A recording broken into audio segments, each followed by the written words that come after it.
9.2টা তোদের করাচ্ছি। একের এই দেখাচ্ছি ফার্স্টে। বলেছে কি যে 3^1/2 ও √3 এর গুণফল, ঠিক আছে, গুণফল নির্ণয় করি। তো গুণফলটা কেমন হবে, জাস্ট গুণ করে দেবো যা আছে ওরমভাবে। 3^12 গুণ √3 ইকুয়ালস টু 3^12 মানে √3, তাই তো, আর এখানে √3 ইকুয়ালস টু 3 হলো।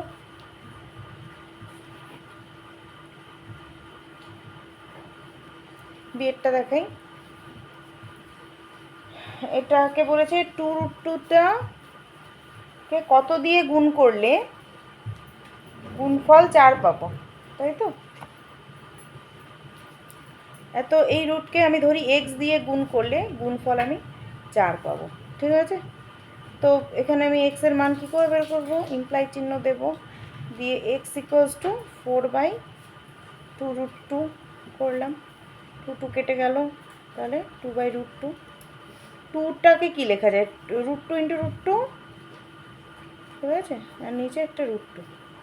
√2 কেটে গেল, তাহলে আনসার কী হলো, শুধু √2। তার মানে আনসারটা হবে এতকে √2 দিয়ে গুণ করলে 4 পাবো, ঠিক আছে। সি এ সেমই আছে, ডি এরটা দেখিয়ে দিই। √6 × √15 ইকুয়ালস টু এক্স √10 হলে এক্সের মান কত, এভাবেই করবো আমরা। এখানে এগুলো গুণ আছে আর এটা এপাশে গুণ আছে, তাহলে এক্সকে একা রাখতে গেলে এক্সের সাথে যে সহগটা থাকে তাকে এপাশে পাঠিয়ে দেবো। তাহলে এটা হবে √6 × √15 divided by √10 equals to X হলো, বা এক্স ইকুয়ালস টু এই সেম জিনিসটা এখানে একবার এখানেই করে নিই। √6 মানে হচ্ছে √3 × 2 = 6, √2 আর √3 × 15, 5 3 5 15, 5 × 3, নিচে হচ্ছে 5 × 2 10। এটাকে আলাদা আলাদাভাবে গুণ করা যায় এরমভাবে, √5 × √3 √5 × √2, ঠিক আছে।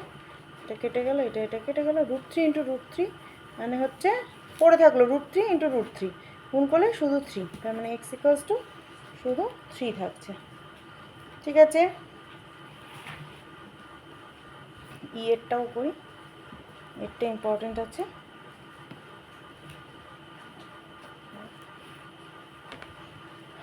বলেছে √5 + √3, তাই তো, হ্যাঁ, √5 × √3 এবং √5 - √3 ইকুয়ালস টু 25 - x²। এখান থেকে এক্সের মানটা বের করতে হবে, ঠিক আছে। তাহলে দেখ, এটা a + b, a - b এর সূত্রে চলে আসছে, তাহলে a² - b², √5 তার হোল স্কোয়ার -√3 তার whole square equals to 25 - x²। এগুলো না তোরা বা দিয়েও লিখতে পারিস, এখানকে বা দিয়েও লিখতে পারিস। √5² মানে 5 - 3, তাই তো, 25 - x², ঠিক আছে।